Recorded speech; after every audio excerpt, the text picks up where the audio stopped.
Здравствуйте, дорогие друзья! С вами в передаче о здоровье профессор Иванов. Сегодня я вам расскажу о храпе, проблеме того, кто храпит, и проблема того, кто рядом с тем, кто храпит. Храп сам по себе не является медицинской проблемой. Это просто нарушение нашего дыхания.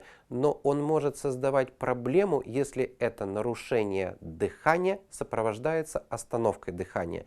То есть нужно отделить храп сам по себе как просто неприятность и храп как причина для формирования медицинских проблем.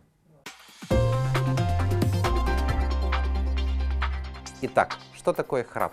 Это низкочастотный дребезжащий звук во сне. Он характеризуется двумя показателями. Это сила звука в децибелах. Храп может достигать 120 децибел. Это примерно 3 холодильника.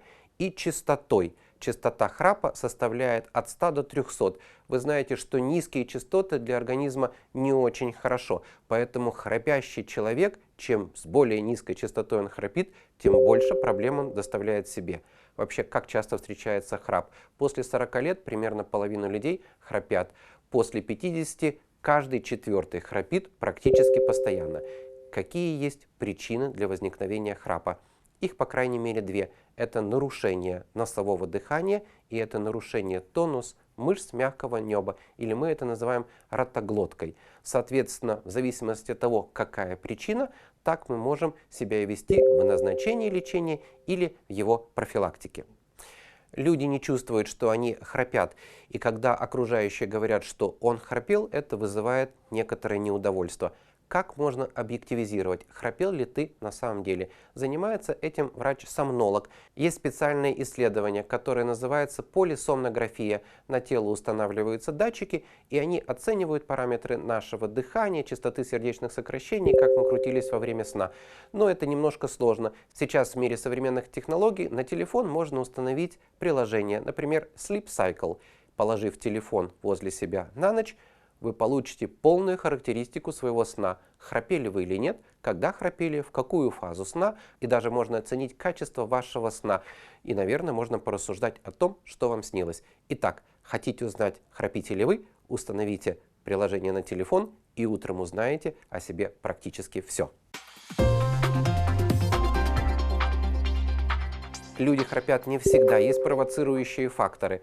Те факторы, которые затрудняют носовое дыхание. Например, если у ребенка аденоиды, ребенок может храпеть. Если у взрослого есть заболевание носоглотки, он тоже может храпеть. Проблема эта может возникать и у женщин, и у мужчин примерно с одинаковой частотой. После 40 лет, когда нарушается тонус сосудов носовой полости, может появляться тоже храп. Фактически, хронические заболевания рота и носоглотки, а также большинство провоцирующих факторов, которые нас расслабляют. Например, большая доза алкоголя или слишком тяжелый труд. Если вы устали, вы этой ночью тоже можете храпеть.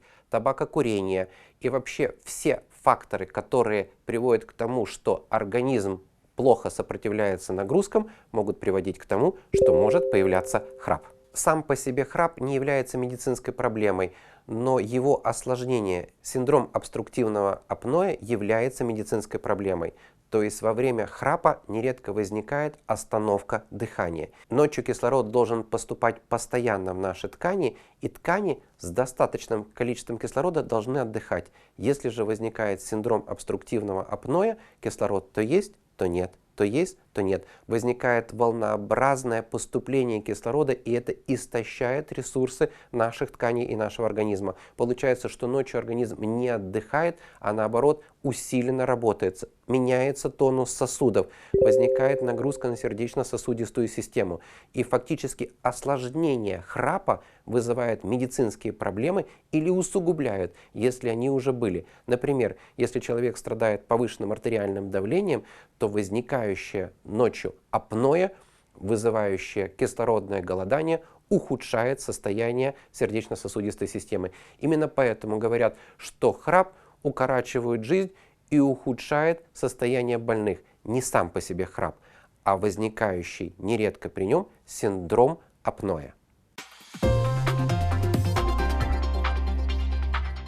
Итак, существует две принципиальные причины для возникновения храпа. Это нарушение носового дыхания и нарушение тонуса мышц мягкого неба. Кроме ночной записи вашего храпа и вообще вашего сна, можно сделать функциональные пробы самостоятельно. Например, мы знаем, что у людей с возрастом уменьшаются размеры нижней челюсти, и если она изначально была не очень большой, может появляться храп. Сделайте функциональный тест, попробуйте начать храпеть днем. Выдвините челюсть вперед. Если храп уменьшается или неприятный звук выдыхаемого воздуха уменьшается, значит, возможно, причина в маленькой нижней челюсти. Попробуйте высунуть язык и зажать его зубами. И попробуйте похрапеть. Если храп уменьшается, значит, возможно, язык западает у вас в глотку, и это является причиной храпа.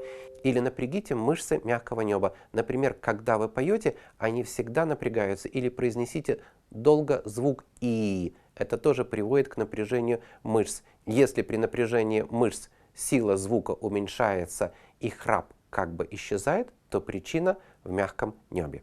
Соответственно, понимая, что приводит к храпу или нарушение носового дыхания, то есть носоглотка, или снижение тонуса мышц мягкого неба рота глотка, и назначается лечение. Методов лечения огромное множество. Если нарушено носовое дыхание, вами, вероятно, должен заниматься лор для того, чтобы вы дышали спокойно и хорошо. И если эта проблема устранена, но все равно нарушается носовое дыхание, можно поставить специальные втулки в нос на ночь. Они расширят крылья носа, и вам будет легче. Для тех, кто находится рядом, есть даже специальное приспособление, которое клеится на нос. Оно ловит звук, возникающий при храпе, и посылает обратно свои звуковые волны. Храп не исчезает, но тот, кто рядом, этот храп уже не слышит. Есть электронные аппараты, которые крепятся на лицевую часть черепа, и при возникновении храпа вас могут будить. Они тоже уменьшают храп, но вы при этом просыпаетесь. Если вторая причина – слабые мышцы мягкого неба или низкий их тонус, можно поставить специальные приспособления в рот. Не очень удобно, но зато храп исчезает. Можно поменять позу во время сна.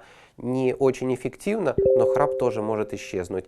Очень эффективно считается СИПАП-терапия, когда на ночь одевается маска и под повышенным давлением идет ток воздуха, мягкое небо не схлопывается и храп пропадает. Но спать в маске тоже не очень удобно. Поэтому, наверное, наилучшей рекомендацией является тренировка мышц мягкого неба.